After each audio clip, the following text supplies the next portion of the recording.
बहुत से लोग कहते हैं कि डॉक्टर भीमराव अंबेडकर वकील थे, फिर भी भगत सिंह का केस क्यों नहीं लड़े? आज मैं इसी सवाल का बहुत अच्छे से जवाब दूंगा। उस समय केस ना लड़ने की आखिर क्या वजह थी, आइए अच्छे से समझते हैं।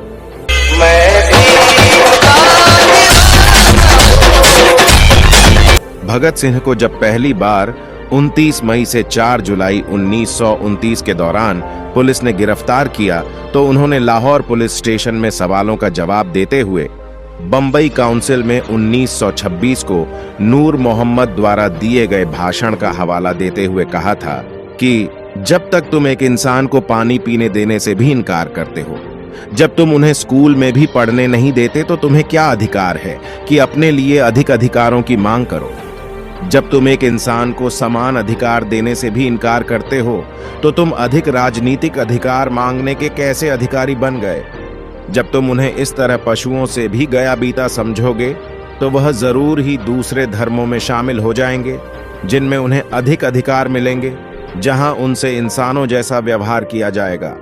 फिर यह कहना कि देखो जी, ईसाई और मुसलमान हिंदू कौम को नुकसान पहुंचा रहे हैं, यह कहना व्यर्थ होगा। अछूतों के लिए पृथक निर्वाचन का किया था समर्थन। आज जब झूठ के चादर में लपेटकर विकास का दिखावा किया जा रहा है, ऐसे में भगत सिंह का कहा ध्यान में लेना होगा। लोगों को मानो आवश्यक कार्यों के प्रति घृणा पैदा हो गई। हमने जुलाहे को भी दुत्कारा। आज कपड़ा बुनने वाले भी अछूत समझे जाते हैं, कहार को भी अछूत समझा जाता है। यह गड़बड़ी विकास की प्रक्रिया में रुकावटें पैदा करती है। सामाजिक न्याय के बिना विकास का रास्ता आसान नहीं। भगत सिंह ने अछूतों के लिए पृथक निर्वाचन की मांग का समर्थन किया था। 23 मार्च 1931 को भगत सिंह अपने साथियों के साथ फांसी पर चढ़ा दिए गए। यदि वे जीवित रहते तो 1932 में पूना पैक्ट में वे अंबेडकर का समर्थन करते। भगत सिंह ने लिखा है, अछूतों को उनके अलग अधिकार उन्हें दे दो। काउंसिलों और असेंबलियों का कर्तव्य है कि वे स्कूल कैनलेज, कुएं तथा सड़क के उपयोग की पूरी स्वतंत्रता उन्हें दिलाएं। जुबानी तौर पर नहीं, वरन साथ ले जाकर उन्हें कुओं पर चढ़ाएं। उनके बच्चों को स्कूलों में प्रवेश दिलाएं। उनके अपने जनप्रतिनिधि हों। वे अपने लिए अधिक अधिकार मांगे। आत्मगौरव बढ़ाने के लिए दी चुनौती। सामाजिक समता की स्थापना के लिए अछूतों को चुनौती देते हुए भगत सिंह कहते हैं कि अछूत कहलाने वाले असली जनसेवकों तथा भाइयों, उठो, अपना इतिहास देखो। गुरु गोविंद सिंह की फौज के असली शक्ति तुम ही थे, शिवाजी। तुम्हारे भरोसे पर ही सब कुछ कर सकें, जिस कारण उनका नाम आज भी जिंदा है। तुम्हारी कुर्बानियां स्वर्णाक्षरों में लिखी हुई हैं। तुम पर इतना जुल्म हो रहा है, असल में स्वयं कोशिशें किए बिना कुछ भी न मिल सकेगा। तुम असली सर्वहारा हो। संगठनबद्ध हो जाओ। सामाजिक आंदोलन से क्रांति पैदा कर दो तथा राजनीतिक और आर्थिक क्रांति के लिए कमर कस लो।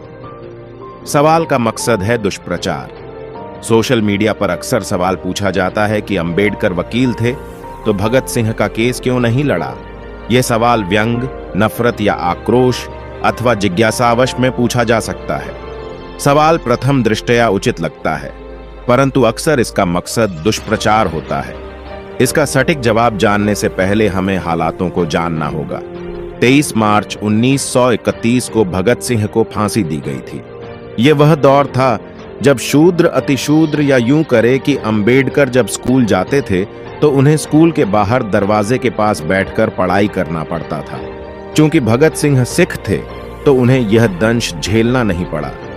शिक्षित होकर अंबेडकर जब नौकरी करने बड़ौदा गए तो उन्हें किराए पर होटल, धर्मशालाएं, कमरा तक नहीं मिला। जब वे सिडनम कॉलेज में प्रोफेसर बने तो बच्चे उनसे पढ़ने के लिए राजी नहीं हुए। ऐसे में जून 1923 से अंबेडकर ने वकालत का काम शुरू किया। उन्हें बार काउंसिल में भी बैठने के लिए जगह नहीं दी गई। अस्पृश्यता के चलते अंबेडकर को केस नहीं मिल पाते थे। एक गैर ब्राह्मण अपना केस हार जाने के बाद अंबेडकर के पास आए तो उनके केस की जीत ने उन्हें ख्याति दी, लेकिन वकालत अंबेडकर की रोजी रोटी नहीं थी। जातिवाद के कारण केस नहीं मिलने पर उन्होंने बाटली बॉयज अकाउंटेंसी में लेक्चरर का काम शुरू कर दिया। उस समय के हालातों को जानना जरूरी है। यह वह दौर था जहां किसी अछूत के छूने भर से हिंदुओं का धर्म भ्रष्ट हो जाता था। इस दौर में आर्थिक जद्दोजहद के बीच जब कोई केस देने के लिए तैयार न हो, वहां भगत सिंह का केस अंबेडकर द्वारा न लड़ने का बेतुका तर्क पेश करना महज मूर्खता है। वैसे भी भगत सिंह का केस लाहौर में चल रहा था, जबकि अंबेडकर मुंबई में रहा करते थे और भगत सिंह के केस की पैरवी जाने माने वकील आसिफ अली कर रहे थे। वकालत के क्षेत्र में उनका दबदबा था। ऐसे में आसिफ अली को हटाकर अंबेडकर को केस देने की कल्पना भी कोई कर नहीं सकता था। आरएसएस के गोलवलकर के मित्र भगत सिंह विरोधी भगत सिंह के खिलाफ जहां सुप्रसिद्ध वकील आसिफ अली पैरवी कर रहे थे, वहीं अंग्रेजों की तरफ से पैरवी करने वाले ब्राह्मण वकील का नाम था सूर्य नारायण शर्मा। यह वही शर्मा है जो आरएसएस के संस्थापक गोलवलकर के बहुत अच्छे मित्र थे। याद रहे कि अंबेडकर ने 150 वर्षों की अंग्रेजों की राजनीतिक गुलामी के मुकाबले में 2500 वर्ष से भी अधिक की सामाजिक गुलामी को नष्ट करने के लिए अपना जीवन न्योछावर कर दिया। ऐसे में आजादी की लड़ाई को लेकर जहां क्रांतिकारियों का नाम गर्व से लिया जाता है, वहीं सामाजिक आजादी के लिए सर्वश्रेष्ठ स्थान पर अंबेडकर का नाम अभिमान के साथ लिया जाता है। इस बात का एक पहलू यह भी है कि जिस समय संपूर्ण देश में एकमात्र अछूत वकील के तौर पर अंबेडकर की पहचान थी, तब भी उन्हें केस नहीं मिल पाए। आर्थिक तंगी के चलते प्रोफेसर की नौकरी करनी पड़ी। ऐसे में भगत सिंह का केस स्वयं पहल कर मुंबई से लाहौर जाकर लड़ना किसी भी दृष्टिकोण से सुविधाजनक नजर नहीं आता। यदि केस लड़ना भी चाहे तो मशहूर वकील आसिफ अली से केस वापस लेकर अंबेडकर को सौंपने का कोई तार्किक मुद्दा नजर नहीं आता। एक पहलू यह भी है कि जहां ब्राह्मण वकील अंग्रेजों की पैरवी कर रहे थे, वहां देश में अनेक नामचीन वकील क्या तमाशा देख रहे थे। जबकि वर्ष 2013 में पाकिस्तान के वकील इम्तियाज कुरैशी ने भगत सिंह की केस को दोबारा खुलवाया। इसकी पैरवी अब्दुल रशीद ने की। 2014 में अब्दुल ने एफआईआर की कॉपी मांगी तो पता चला कि एफआईआर में भगत सिंह का नाम ही नहीं है। उन्हें केवल रजिस्टर के आधार पर फांसी दे दी गई। और अब अंत में यही कहूंगा कि अंबेडकर की निष्ठा व कार्य को लेकर समय समय पर मनुवादियों द्वारा सवाल उठाया जाना एक आम बात है, लेकिन हमें उतनी ही सजगता से सभी तरह के आक्षेप व आरोपों का प्रत्युत्तर देते आना चाहिए।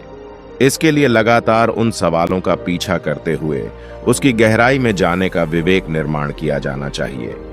सवाल भले ही बचकाने हो, लेकिन उसे पूछने वाले व्यक्ति का मकसद यदि डॉक्टर अंबेडकर के चरित्र हनन का हो, तो हमें चुप रहकर सवालों से मुंह मोड़ लेना ठीक नहीं।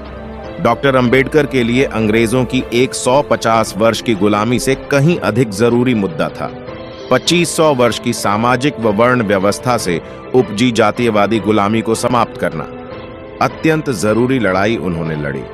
अब हम क्यों चुप रहे? जरा सोचिए। दोस्तों, आज की वीडियो में बस इतना ही। इस चैनल पर मैं सिर्फ बाबा साहेब के जीवन से जुड़ी छोटी बड़ी सभी जानकारी लेकर आता रहता हूं।